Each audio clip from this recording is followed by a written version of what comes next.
Olá, seja muito bem-vindo ou muito bem-vinda à nossa nova Masterclass aqui do canal. Eu sou Bruno Albuquerque e o tema de hoje é direção de arte. Esse tema aí, se não me segurarem, eu vou falar aqui por 2 horas, porque é um tema muito bacana e eu consigo pensar em 1 bilhão de exemplos para a gente poder utilizar, para a gente poder abordar aqui. É uma das camadas do cinema mais expressiva, é uma das que mais contribui para contar a história, para ajudar a contar aquela história que a gente está vendo ali naquele filme, certo? Se você não me conhece, eu sou Bruno Albuquerque, eu sou videomaker profissional, sou empresário, tenho 2 empresas, a Screen Filmes, que é uma produtora de filmes publicitários e filmes de ficção aqui de Fortaleza, e também a Sociedade Brasileira de Cinema, que é um portal online de cursos de cinema. Se você quiser conhecer a sociedade, aqui embaixo eu vou deixar o link para você ver lá a nossa página da SB Cinema, e lá tem uma surpresinha, tem um módulo bônus, ou um módulo gratuito de cada um dos nossos cursos para você experimentar e dar uma olhadinha por dentro de como é que são os cursos, tá bom?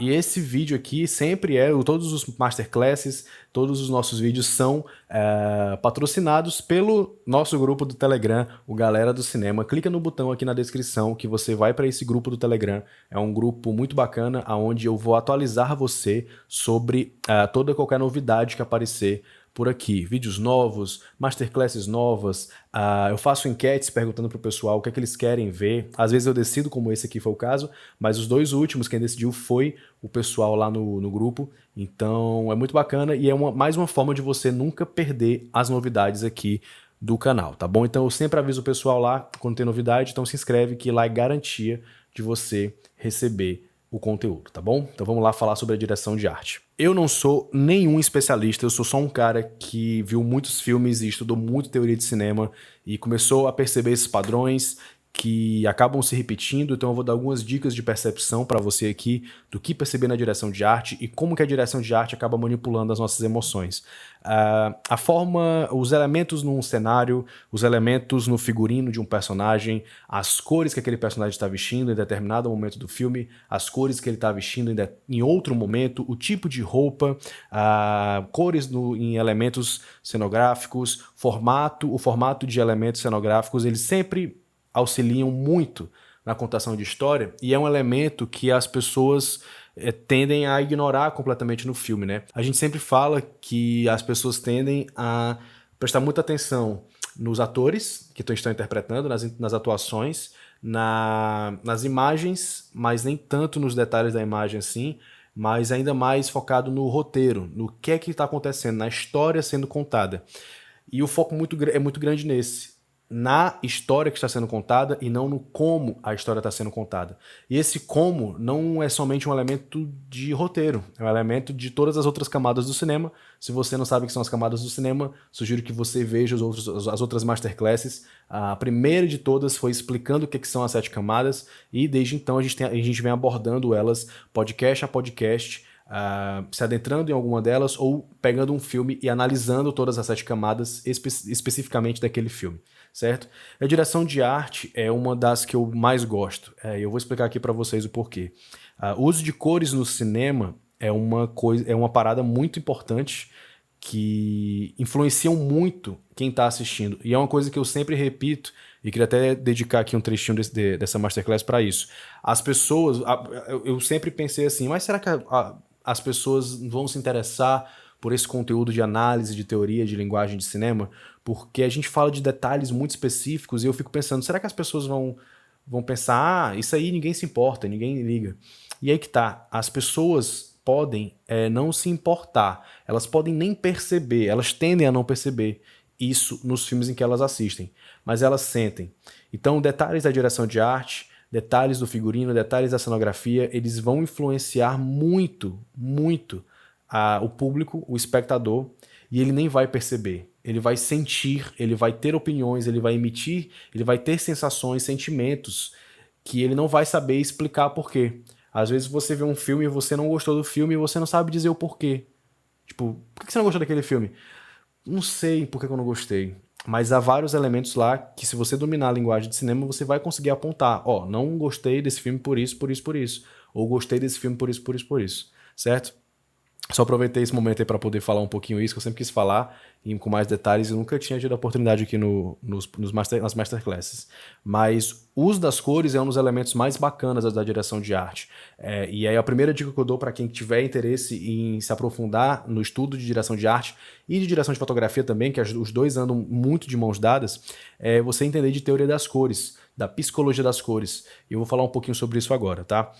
As cores no cinema e em qualquer obra artística, elas tendem a exercer determinada influência nas nossas sensações, até porque determinadas cores já têm conexões diretas na nossa cabeça a determinadas situações, como por exemplo, se eu falar laranja, cor laranja, um lugar totalmente laranja que você lembra. Você pode falar o amarelo, né? Você pode falar o deserto. Então é uma cor quente, né? O branco, por exemplo. Se eu te sugerir, pense num lugar totalmente branco.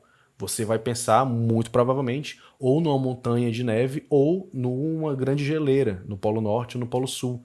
Então é uma cor fria, né? Na verdade, o branco é mais uma cor neutra. O gelo ele tem um aspecto meio azulado, né? Um branco meio azulado. Então, o azul é uma cor fria. E isso aí você acaba assimilando isso e faz parte do seu subconsciente. Então, quando eu estou mostrando uma cena na neve ou uma cena na chuva, e a paleta de cores do vídeo, da fotografia ou da direção de arte mesmo assume tons mais azulados, é para gerar uma certa identificação. Você não é uma identificação, é uma assimilação. Você já tem isso na sua cabeça de que aquela cor específica ela remete a calor ou a frio, e se você vê uma cena que está chovendo com tons quentes, com muitos elementos quentes na imagem, laranja, amarelo, vermelho, você vai estranhar, aquilo ali não vai encaixar, né? Então isso pode te gerar uma reação estranha, se você talvez nem saiba dizer o porquê, mas tá lá, tem muito laranja naquela cena. Então você, opa, isso aqui tem algo errado, né? E essa assimilação, ela ultrapassa vários, né? Então eu vou falar aqui alguns bem recorrentes, né? Cores quentes, ao mesmo tempo que remetem a situações de calor, também remetem a situações felizes. Pelo menos no cinema é muito recorrente você ver as cores amarelo, vermelho e laranja associados à felicidade, a bem-estar, à tranquilidade, certo? Se você reparar bem, um exemplo que eu acabei de pensar é o próprio Senhor dos Anéis. Ele tem... o Senhor dos Anéis, na verdade, ele utiliza muito o verde, né, do condado para transmitir a ideia de que aquele ambiente é um ambiente tranquilo, um ambiente de paz, de esperança, né? A cor verde tem muito essa associação de esperança. Mas enquanto eles estão... fugindo, na verdade eles estão indo, eu não lembro agora exatamente qual é a missão do Sociedade do Anel, faz tempo que eu revi o filme, tem um ano e pouco já, não vou lembrar exatamente, mas eles estão lá numa missão, eles estão peregrinando, né, e as cores, quando eles são perseguidos por aquelas entidades, né, que parecem, gente, eu sou mais do Harry Potter, sinto muito, mas eles são aquelas entidades que eu esqueci o nome agora, que é tipo uns dementadores, né, que eles andam a cavalo, a noite geralmente ela é iluminada por iluminação azulada. Então é frio, é perigo, é tristeza, o azul tem essa associação. E aí quando você vai, quando eles têm uma cena lá, que eu não vou lembrar agora exatamente qual é, que eles apagam e o Frodo acorda lá na Terra dos Elfos. O filme ele fica inundado por elementos laranjas, né? O quarto é laranja, a fotografia toda é alaranjada, é amarelada na verdade. Então as cores quentes tendem a remeter a alegria, a felicidade, essa conexão boa, essas lembranças boas, situações boas, momentos bons. Mas, ao mesmo tempo, existem outros filmes que usam laranja para simbolizar agonia, para simbolizar claustrofobia. E um dos meus filmes favoritos que eu percebo isso é o filme O Homem Duplicado, onde a fotografia, a paleta de cores do filme é extremamente amarelada, extremamente... Mas perceba que ele é um amarelo diferente do Senhor dos Anéis. O Senhor dos Anéis tem um tom mais laranja. O amarelo dele, o amarelo do Homem Duplicado, ele tende um pouco mais pro verde, um amarelo mais amarelo mesmo, assim, mais acentuado, que tende um pouquinho mais pro verde, né? Mas o verde, às vezes, ele simboliza tristeza também. Como ele é uma cor fria, né? O verde, o azul, um branco mais azulado, são cores frias, eles tendem a remeter tristeza, né? Eu vou usar aqui dois filmes para usar como exemplo o azul e o verde. O azul, o filme A Chegada, que é um dos meus filmes favoritos, mas bem recente. Eu tendo a colocar filmes recentes na minha lista de favoritos, tá? Ele utiliza muito o azul na paleta de cores geral do filme, para associar a tristeza daquela personagem, da vida dela e tudo mais. Enquanto Matrix no primeiro ato do filme, na verdade, todas as cenas onde eles estão dentro da Matrix, ele utiliza tons verdes o tempo todo. Na verdade, toda a fotografia de Matrix, toda a direção de arte também, toda a paleta de cores de uma forma geral, que a paleta de cores inclui tanto a fotografia quanto a direção de arte, ela, enquanto eles estão na Matrix lá dentro, os tons são verdes, e enquanto eles estão fora, são azuis. Então, a tristeza é permanente. O mundo real é muito triste, e estar na Matrix também é triste, porque você está sendo manipulado, você não está vivendo a realidade, né? E aí ele usa isso, essa paleta de cores azulada, o filme todo, dentro da Matrix e fora da Matrix, para isso. Você percebe que as roupas deles, do lado de fora, são cinza, mas é um cinza azulado, não é um cinza bem diretamente cinza, né? Ele tem um tom azulado, a iluminação são essas luzes, eu acho que não sei se é halógenas que diz ou é incandescente, não sei dizer a diferença agora, mas é tipo uma luz uma luz de casa mesmo, que é aquela luz fria, aquela luz bem chapada, né? E todos os tons são azulados, tanto dentro da nave quanto fora da nave. Repara isso, é um tom é um cinza meio azul, meio roxo, né? Bem levinho, lilás, na verdade, não é nem roxo, é um lilás, mas tendendo pro azul, que são cores frias, né?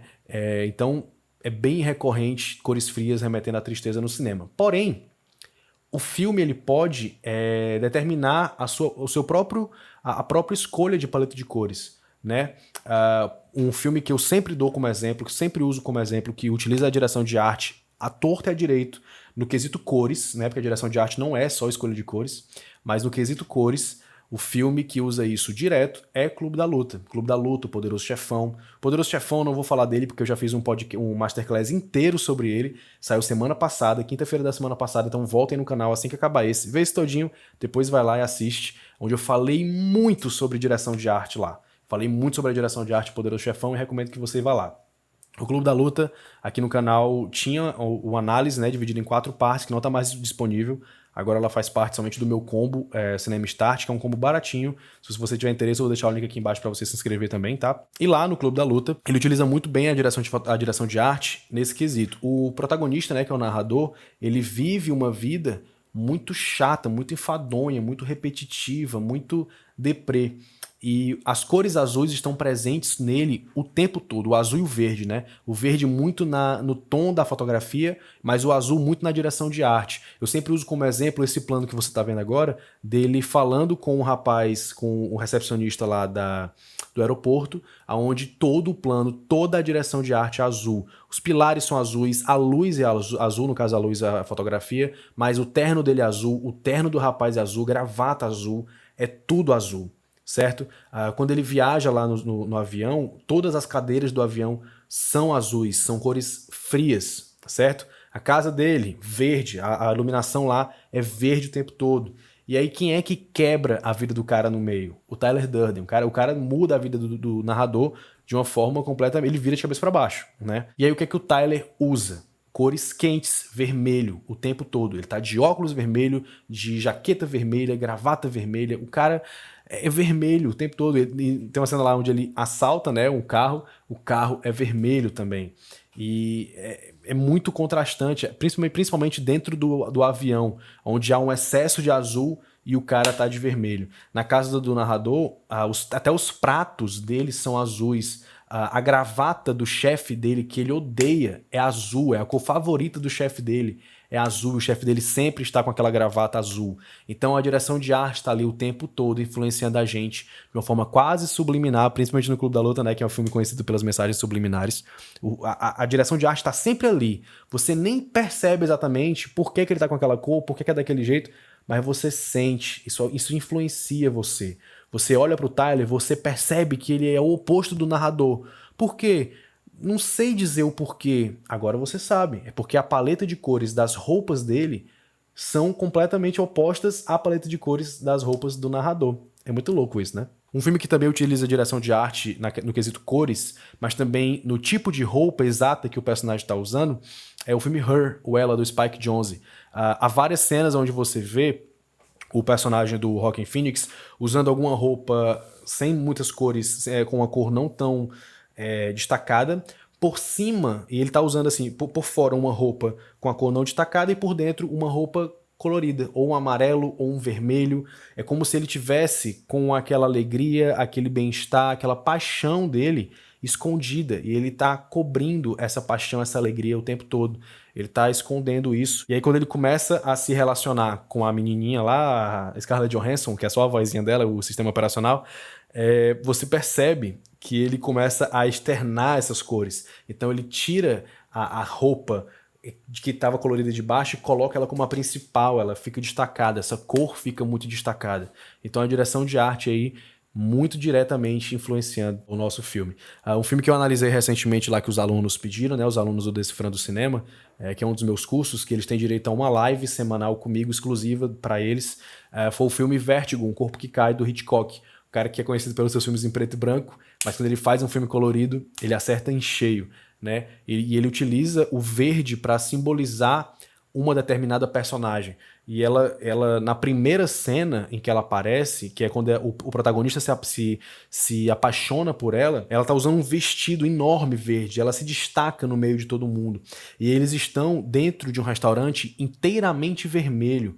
E isso é muito perceptível, é muito... Nossa, você olha, você não consegue não reparar no quão vermelho é aquele restaurante e no quão verde é a roupa dela. E aí entra uma outra característica muito importante da direção de arte, que também se aplica à fotografia, por isso que eu digo que são duas camadas que andam de mãos dadas demais, demais. Às vezes, vocês estão percebendo aqui que é impossível eu falar só da direção de arte e não falar da fotografia. E eu falar da fotografia e não falar da direção de arte, elas são muito intrínsecas.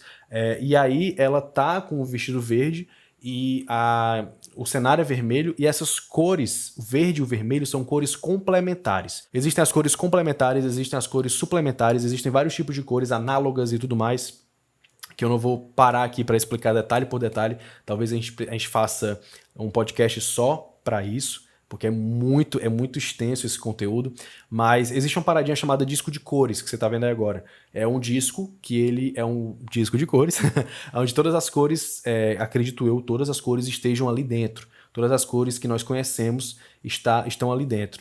E você pode, por exemplo, colocar aí um pontinho no lado azul, na parte azul desse disco de cores, e a cor complementar, uma cor que vai combinar, vai completar aquela cor, são cores que combinam, ela fica no extremo oposto desse disco de cores. Então, se eu colocar no azul, o extremo oposto dele é o laranja. Se eu colocar no verde, o extremo oposto dele é o vermelho. Então, olha só que sacada de gênio.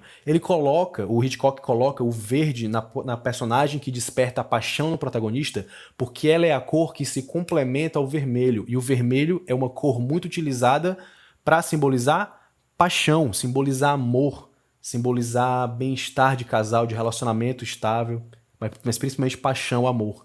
Então é uma sacada sensacional do Hitchcock, e ele faz isso o filme todo.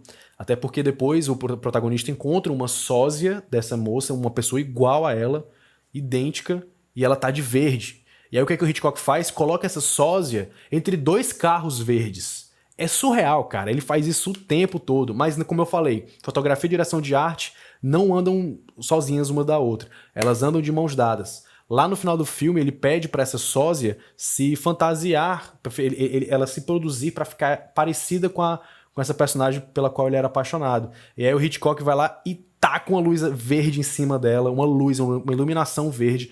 A luz do hotel onde ela mora é totalmente verde, então é muito recorrente. E aí, no caso da luz ser verde, é o letreiro do hotel, então é direção de arte. É uma escolha de direção de arte junto com fotografia, porque o item da arte também ilumina, então são os dois juntos. Cara, é muito intrínseco, é muito louco isso. Mas, como eu falei, o vermelho, ao mesmo tempo em que ele pode simbolizar paixão, ele também pode simbolizar perigo. Um filme recente que utiliza isso de forma muito escancarada é o próprio Um Lugar Silencioso. Tô falando dele porque eu olhei aqui pro meu pôster, que eu tenho ele aqui. O pôster é inteiramente vermelho, mas lembra que eles espalham luzinhas por toda a fazenda da família, que se dá merda, se acontece algum problema muito grande, eles acendem essas luzes para avisar a todos simultaneamente de que tá acontecendo alguma coisa muito ruim, né? Ou seja, um ataque dos monstros, muito provavelmente. E qual é a cor da maldita luzinha? Vermelha. Ao mesmo tempo que é uma escolha de fotografia, é uma escolha de direção de arte, pois é um item cenográfico naquela cena, certo? Mas um detalhe, uma dica que eu dou pra vocês é sempre se questionar, né? O cinema, a análise cinematográfica, ela se baseia muito no questionamento. Por que é que eu estou vendo o que eu estou vendo do jeito que eu estou vendo? Meu doido isso, né? Mas é exatamente isso. Por que que aquela cor é azul? Por que que aquela cor é vermelha? Né? Ah, voltando ainda no corpo que cai, o azul também se faz presente. O azul e o marrom, que é um tom pastel, um tom triste, sem vida, e o azul, que é um tom triste, sombrio, solitário, né, como eu já falei, essas duas cores são as cores do protagonista. E sempre que ele tá sozinho, né, que ele tá sem ninguém, ele surge de azul ou de marrom. E aí tem uma cena lá onde ele persegue a menina, né, a protagonista não, a menina que ele tá apaixonado, a Madeleine, e ela se joga no mar. E aí, qual é a cor do mar? Verde. E eles estão os dois juntos, mergulhados no verde. E quando ele salva ela e ela acorda, ele já tá em casa, ele já trocou a roupa dela e tudo, e enfim, ele tá totalmente de verde. É como se ele tivesse agora contaminado pela cor dela. É muito louco isso. Mas tá lá, e não é gratuito. Por que que eu estou vendo o que eu estou vendo, do jeito que eu tô vendo? Por que que ele tá de verde? Cara, é justamente na cena onde ele finalmente interage com ela. Ele tava só observando ela, só observando. Ele não tava interagindo com ela. Agora ele tá com ela. E a partir daquele momento eles começam a se apaixonar e a se relacionar. E aí o verde toma conta da direção de arte dele. Tem um outro ponto da direção de arte desse filme que também remete ao verde, que é o carro da Madeleine. Também é verde. Então não é gratuito. Essa cor tá intrinsecamente conectada a essa personagem. Não é gratuito, não é à toa. Foi pensado, foi colocado. Agora, o que é que ele quis transmitir com isso? É com você. Por que é que essa cor? Exatamente. Pra mim, simplesmente é uma cor pra simbolizar aquela personagem e é uma cor complementar ao vermelho, que é a paixão. Por isso, eu, Bruno Albuquerque, acredito que tenha sido a escolha verde. Eu acho que é isso. O que é que você acha? Não há certeza, não há algo certo. A sua interpretação é tão válida quanto a minha, desde que, assim como a minha, eu esteja me baseando, me embasando em elementos que estão presentes no filme, que você pode checar e é perceptível, não é algo tirado da sua cabeça, certo? Então toma cuidado, às vezes eu tiro coisas da minha cabeça que eu acho que estão no filme, eu vou ver, não tá lá. Às vezes acontece isso, tá? E por que que o vermelho, ele tem essa associação com violência, com perigo, né? Eu acho que é principalmente por conta da cor do sangue, né? Se alguém sangra, é porque essa pessoa está machucada, então isso automaticamente remete a algo violento, a algo ruim com a pessoa, morte, talvez, né? Então é bem recorrente essa associação no cinema das cores vermelhas a isso. E aí vamos para mais um filme meu favorito, que é Drive, do Nicolas Winding Refn. Assim como A Chegada, que eu tenho tatuado aqui, eu também tenho tatuado o Drive, olha só. No A Chegada, desculpa, no Drive, o vermelho é uma cor que persegue a personagem da Carey Mulligan, que agora eu vou esquecer, a Irene, né? A Irene.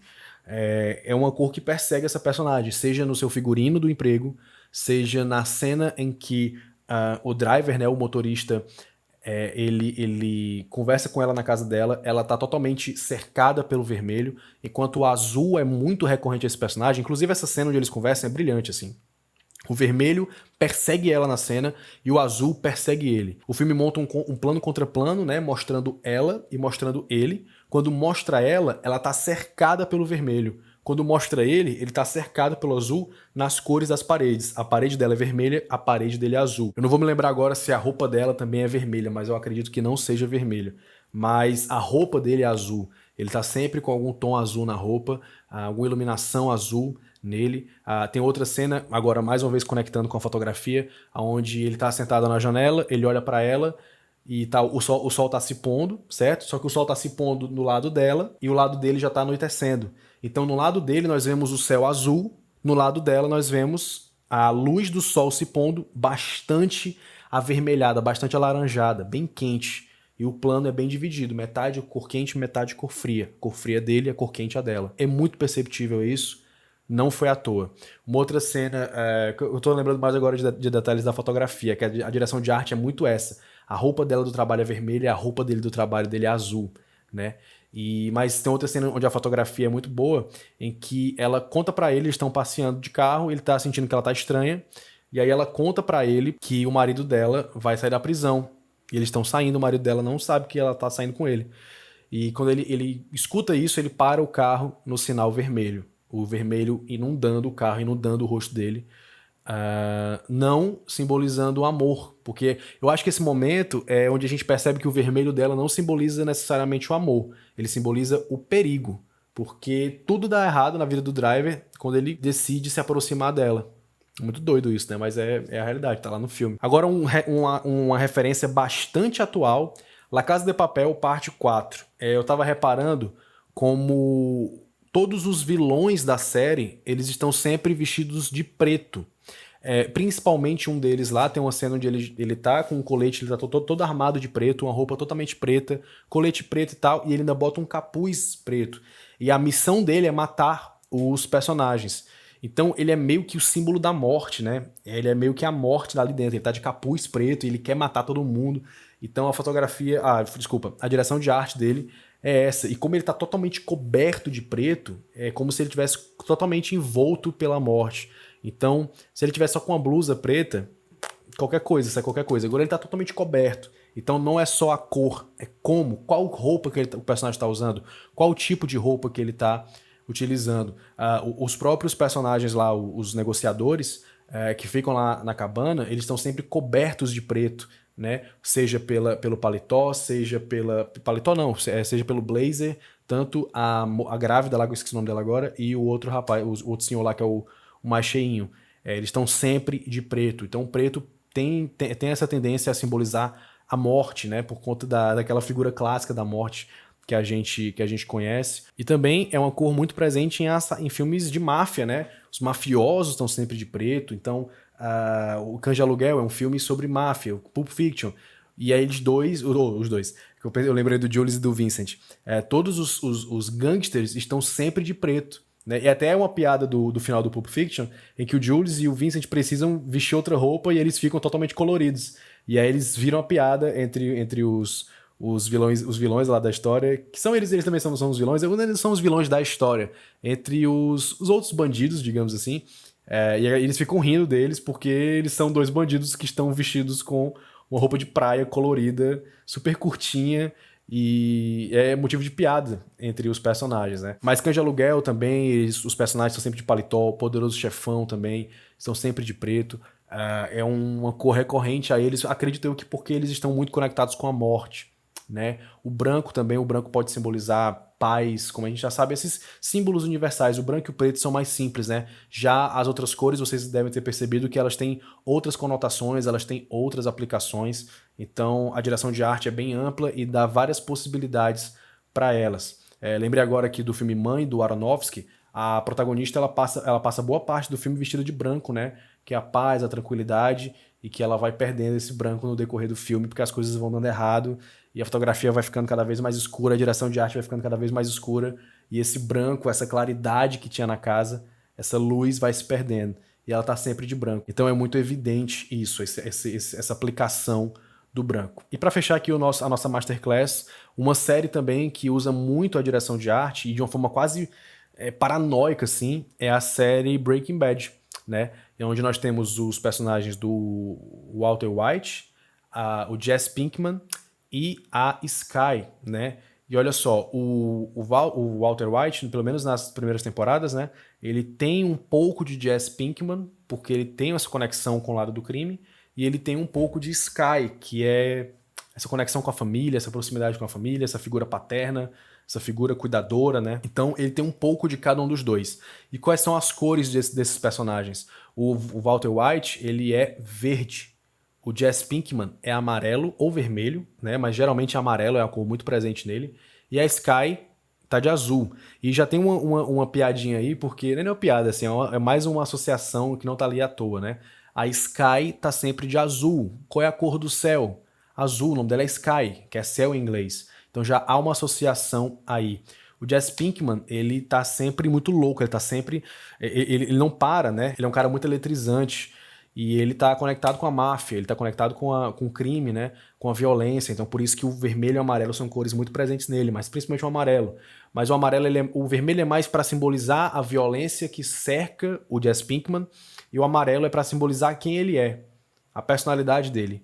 E o Walter White, ele tá sempre de verde. Teoricamente era para ser branco, né, quanto o nome dele, mas ele não faz essa associação tão direta. ele é sempre verde. E o que é a cor verde? Se não a mistura do amarelo e do azul. Se você misturar o amarelo e o azul, você tem a cor verde, certo? Então, olha só que maluco, né? A direção de arte do Breaking Bad indica através das cores dos personagens, são cores que perseguem esses personagens. Eles definem a personalidade do protagonista através dessa escolha de cores da direção de arte, especificamente da direção de arte. E eu lembro que eu assistindo a série, eu ficava, nossa, mas por que a Sky tá sempre de azul? Por que o Walter White tá sempre de verde? Por que o Jesse tá sempre de amarelo e de vermelho? E aí eu vi alguma análise na internet sobre isso, eu não vou lembrar agora.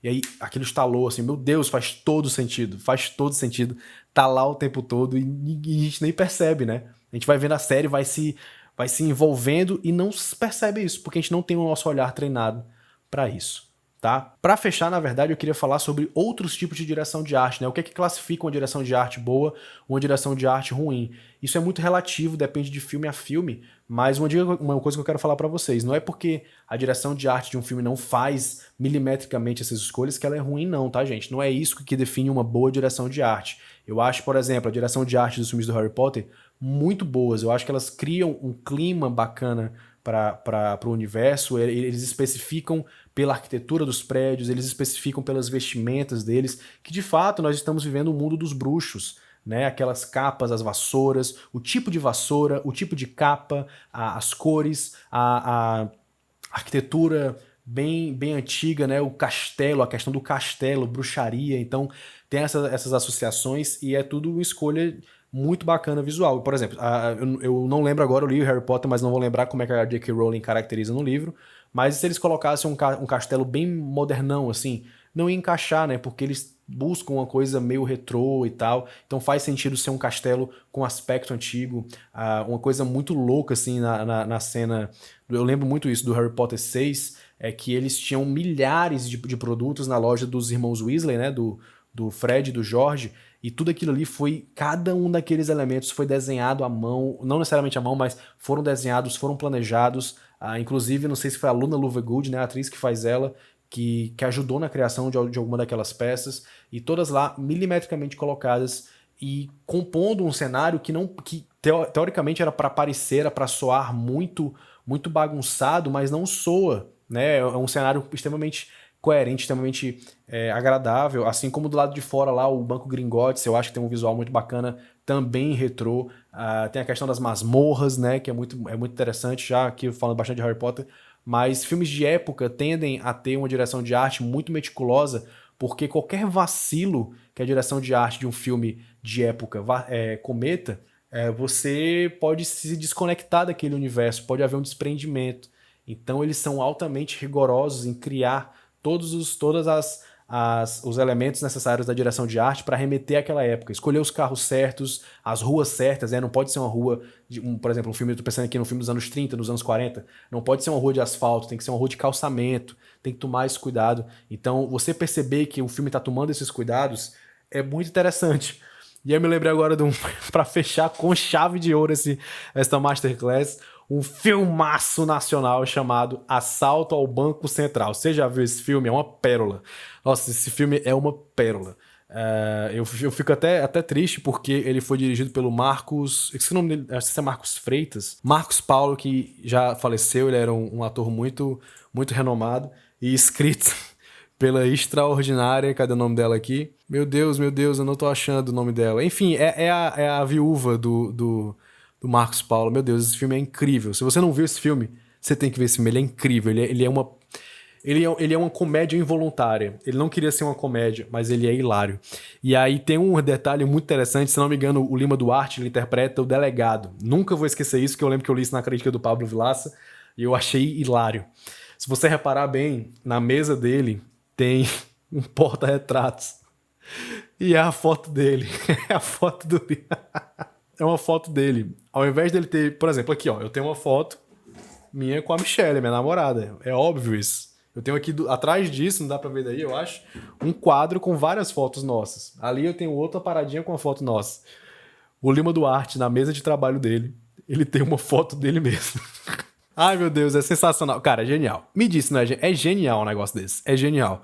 Porque isso mostra como o filme foi feito de qualquer jeito e a direção de arte nem pra pegar uma foto, fazer uma montagem, pedir pro Lima Duarte uma foto dele com a família pra botar ali, só pra botar ali detalhe, mas se você prestar atenção, é a foto dele mesmo. Assim, com essa referência extraordinária, eu encerro mais uma Masterclass aqui do canal. Espero que você tenha gostado. Se você gostou, curta aqui embaixo, comente o que você tiver achado, comente as suas percepções. Se tem algum detalhe de direção de arte que eu esqueci de falar, alguma percepção, alguma coisa que você discorda, que você acha errado, comenta aqui embaixo, eu quero saber. Curte esse vídeo caso você tenha gostado, é muito importante. Não esquece, aqui embaixo, link do grupo do Telegram, certo? E também tem um link para você conhecer a SB Cinema, que é o meu portal de cursos online. Lá tem um módulo gratuito de cada um dos nossos cursos para você ter essa degustação aí, ver como é que é por dentro, entender como é que é o portal e tal.